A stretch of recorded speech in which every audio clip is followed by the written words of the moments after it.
Hello and welcome to this week's video. This week's video has really been prompted by a series of videos I did a while ago now on how to start out in wildlife photography, and I'll put a link to those videos up here and also a link at the end of this video so that you can go back and watch those if you want. But it led to a lot of questions about which camera is best for me to start shooting wildlife photography, and I'm quite happy to answer those questions when they come in. That's not a problem. But I thought it'd be useful just to really go through the process that I use when I'm choosing a new camera, and the sort of system I've used for a long while now to make sure that I get the camera that's exactly right for me and my needs. So let's crack on with it. Right, so what should be your first consideration when choosing a camera for wildlife photography, or any sort of photography for that matter? Well, initially you want to look at the budget that you've got and you want to really stick to that. And to be honest, that can be quite difficult because you can have an idea in your mind, you know what you can afford, and then you go onto YouTube, you go onto the internet, and immediately you're bombarded with things like this. Now, that's great, yes, it's fantastic, but all these features, eye autofocus, you must have this camera. Do you really need that camera? Well, let me give you a little secret here. I recently went through my images that I'd taken over the last 10 years, and some of them were sharp, and I didn't have eye autofocus. Can you believe that? So yeah, I'm being a little bit silly here, but to be honest, the pressure to get the top camera, the new feature, is really quite difficult at times, and quite difficult to actually say, hang on, do I really need it? The people in marketing would have you believe it, and of course they would. They're trying to sell you cameras, and these features are nice, don't get me wrong, you know, they are good features, they're nice little upgrades to a camera, but there's a difference between wanting them and needing them. And when you first start out in wildlife photography, you don't need them. You really don't need them. The fact that a lot of people will be pulled in by this marketing and will switch up their cameras has actually quite good benefits for yourself when you're trying to find your first wildlife photography camera. So we'll come on to that later. But yes, have a budget in mind and stick to it. And the other thing to remember is really your actual camera is only going to be a third of that budget. 2/3, if not more, is going to have to be spent on the lens. So that's something to really bear in mind when you're looking at a camera. Don't think, oh, I'll get a camera and then have the lens as an afterthought. It's really, a lot of the time, the opposite way around, especially for wildlife photography. Right, so what do you need to do next? Well, you need to identify what you want the camera for. Now, that might seem a stupid question, really. You want it for wildlife photography. But you have to look a little bit deeper than that. When you're starting out in wildlife photography, it might be that you want the camera to do other things. It might be your only camera, which in most cases for most people it is. So you have to really identify what you want this camera to do. Have you got other interests in photography, like landscape photography or portrait photography? All these things will have an influence on the camera that you end up getting in the end, because not all cameras are the same, and we'll look into that later. So first, you know, you need to really list down everything that's important to you about that camera. You know, yeah, you want it for wildlife photography, but you also like landscape photography. So what does that mean as regards the features of the camera? Will that need to do different things? All those things need to be looked into first, and the best thing to do is to list them down in order of importance so that you've got a really good idea what you want that camera to do. What you really need to hone in on then is the features that you need for a wildlife photography camera. And again, I have to keep saying this is very much personal to every photographer, because if you're doing other forms of photography with your camera, sometimes there's a little bit of give and take on things where, you know, you can't get a camera that does everything for every genre of photography. Some are more leaning towards wildlife, some are more landscape photographers' cameras. So you know, you might have a little bit of give and take there, but some of the basic things that you need to look for are how many frames a second the camera shoots, the autofocus speed, whether the camera is weather sealed, which might be important to you, the number of autofocus points, whether it's got inbuilt stabilization in the camera, and also something that is important with my style of wildlife photography, and especially if you're working during the end of the day and at the beginning of the day when light levels are low, is ISO performance. However, I have to say, with the new versions of noise reduction software that are now on the market, that is less of an issue than it used to be. But yeah, again, make a list of those points that you think are important for a wildlife photography camera, and then you can use those when we come to further down the line to try and decide which camera is going to be best for you.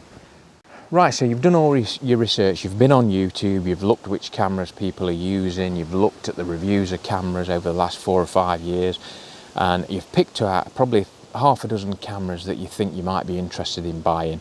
You've seen the prices on places like MPB. What do you do now? Well, for that we're going to need to go back to the studio and look at something called camera decisions. Right, so when you've looked at a number of reviews of cameras, you'll probably start to get a little bit confused. So what I like to do is come back to my browser and just do a little search. So in this instance, just for showing you what to do, I've put Sony a6400 versus Canon 70D, and if we do a search on that, it'll bring up something called camera decisions. Just here, click on that. Now what that does, I'm not going to go into this software fully, but it basically allows you to pit one camera against another. And although it gives you an overall score at the top here, that's not what I'm really interested in. What I like to look at more is firstly the key specifications of each camera. So that will just give you the highlights of each camera, and you can just quickly check through that and see, yeah, that's got everything I want. More importantly, when you get a little bit further down, it'll give you the reasons to choose one camera over the other. So first up, we've got Sony Alpha a6400 over the Canon EOS 70D, and it will list why one is better than the other. So then it'll go on to say, well, why should you choose the Canon over the Sony?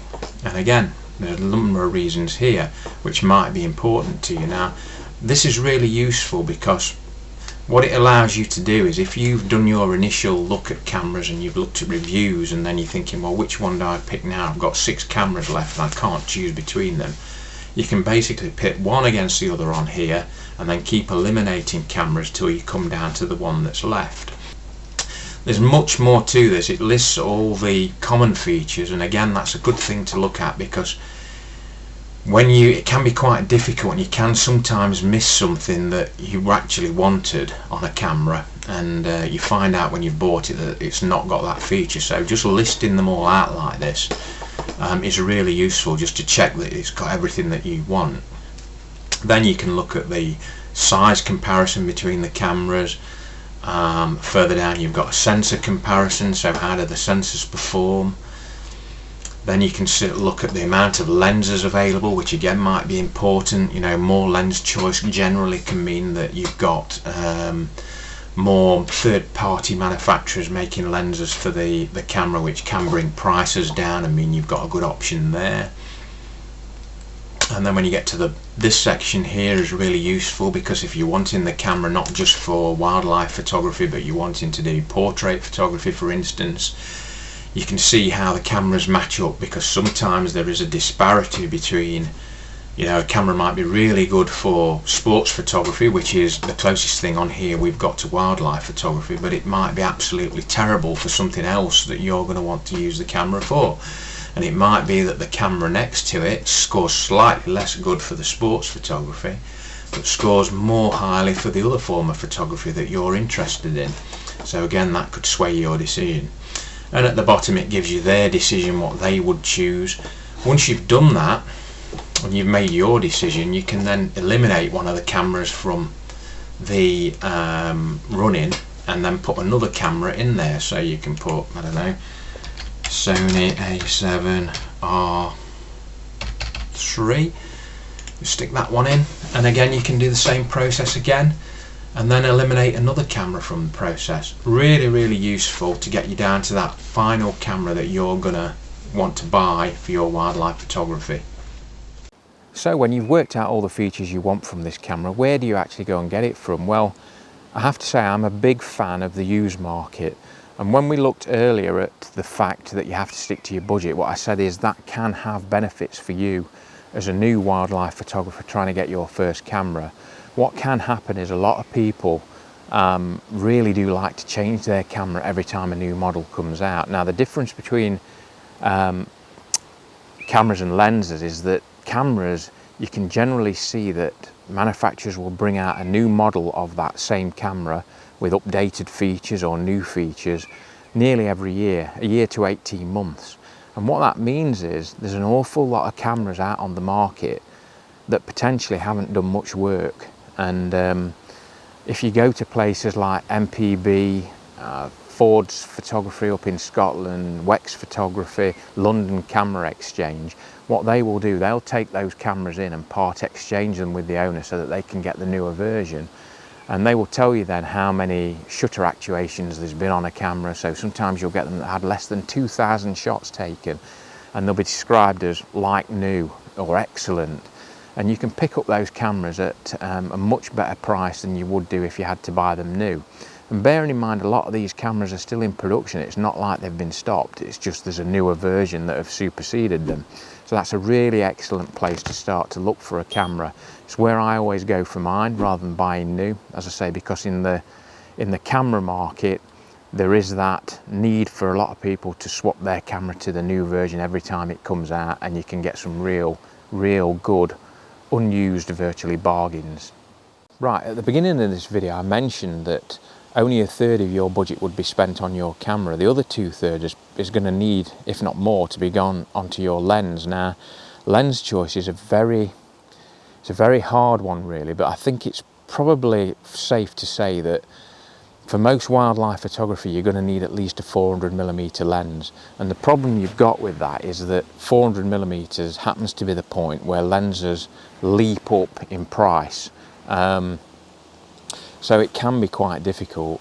And the other problem you've got with lenses is they're not replaced in a camera manufacturer's lineup nearly as often as the cameras are. I mean, some lenses can go 10 years or more without having an upgrade. And what that means is they really hold the value. And even, to be honest, when a new lens comes in to replace it, the old lens still tends to hold its value. Now, if anybody wants me to do a video on lenses and the lenses that I've used over the years and what I've thought about them and the various prices, then obviously leave me a message below.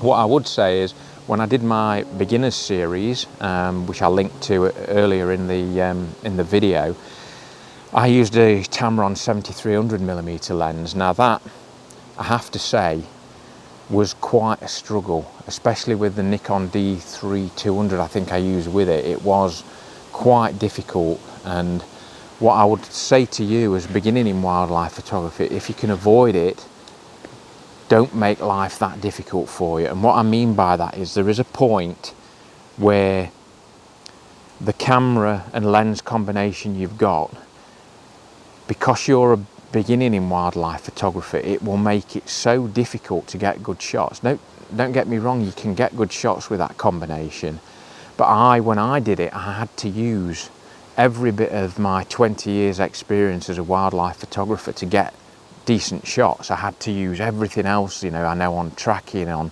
recognizing where an animal's going to be, on getting the right place at the right time. All that sort of stuff had to come into play. Well, as a new photographer, you're not going to know a lot of that, and that is something that comes with time, and not necessarily 20 years, but it might take you a year, 2 years, 3 years, 5 years to gather all that information. And what I'm trying to say to you is, if you get a camera that's too low down, then, and a lens combination with it, then it might put you off the hobby altogether, which you don't want to do. So there is a point where, you know, the gains of having a really expensive system don't make an awful lot of difference, but there is a point also lower down where you will struggle.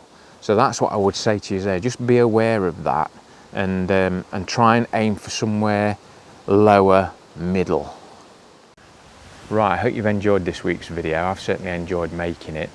If you've got any questions after this video that have come up, please leave them in the comments below. I do answer all the comments that come through to the channel.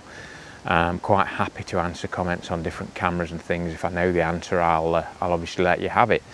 One thing you need to remember is, when you've got your camera, that is not going to make the biggest difference to you as a wildlife photographer. What is going to make the biggest difference is getting out there, getting out into the woods and the fields and putting the time in and learning your fieldcraft skills, learning your stalking skills, learning about all the animals and birds that you want to photograph. The more information you've got on all those is bound to make you a better photographer, and that only comes with time.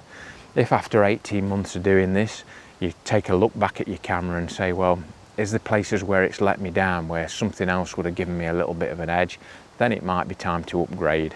And obviously then you'll know a lot more about cameras and what you want in a camera to make an informed decision, and just go through the same process again. Anyway, that's me done for this week. I'll see you next week for another video. As always, if you've not subscribed, please whack that subscribe button and give a like to the video. It really does help the channel. See you next week.